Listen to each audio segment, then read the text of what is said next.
Napansin ng netizens ang sobrang lakas ng chemistry nina AZ at Ralph sa Pinoy Big Brother. Mga titig pa lang ni Ralph kay AZ ay nakaka-inlove na. Kailan niya kaya ipagtapat kay AZ ang tunay na naramdaman?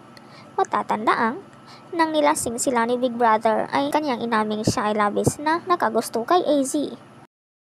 Nagmensahe din siya sa kanya na labis na nagbigay kilig sa netizens. May i-confess ako sa duo ko, AZ. I hope you see yourself as smart, as beautiful, as talented as I see you are. Ito ang kanilang videos together ni AZ na tsak na kapansin-pansin ang kanyang focus sa dalaga. Sa video na ito ay siyang nag-alala nang nagkasugat si AZ.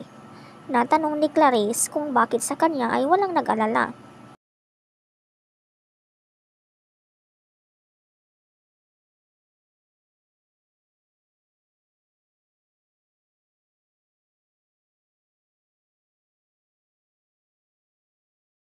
Kahit may dalang bigas si Ralph ay nakuha pa rin yakapin si AZ.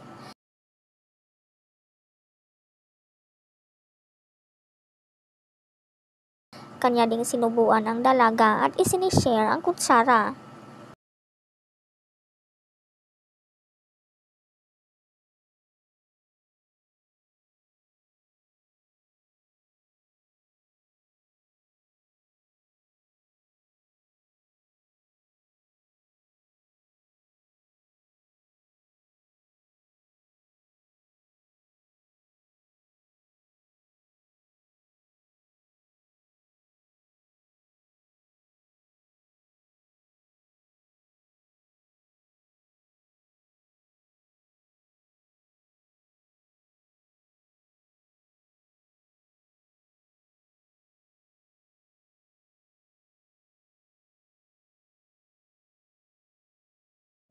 Sa kalagitnaan ng larong basketball, tila hindi mapakali si Ralph na hindi mahawakan ang mga kamay ng dalaga at hindi mayakap.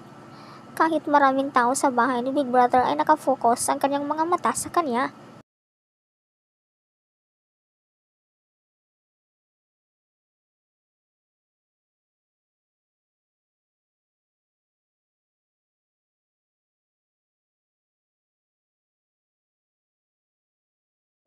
Matapos ang eviction night, napakahigpit ng yakap ni Ralph na parang mapapawi ang kalungkutan habang yakap-yakap ni AZ.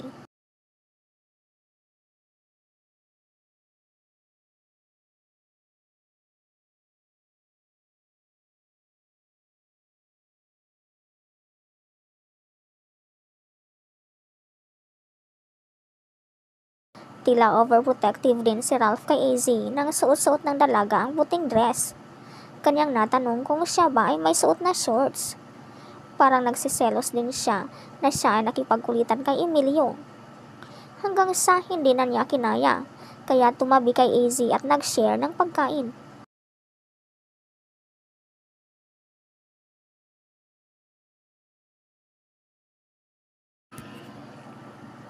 Nang natanong si Ralph kung nagandahan ba siya kay AZ, oo ang kanyang tanong.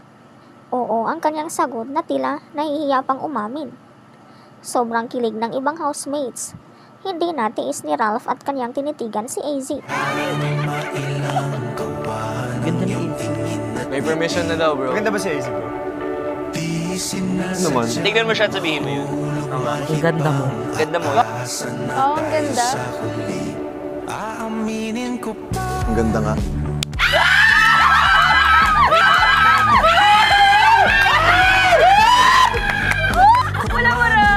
Run mo lang ka, run! Habang nagpa-practice, madali lang ma-distract si Ralph kay AZ. Ikaw, anong masasabi mo dito?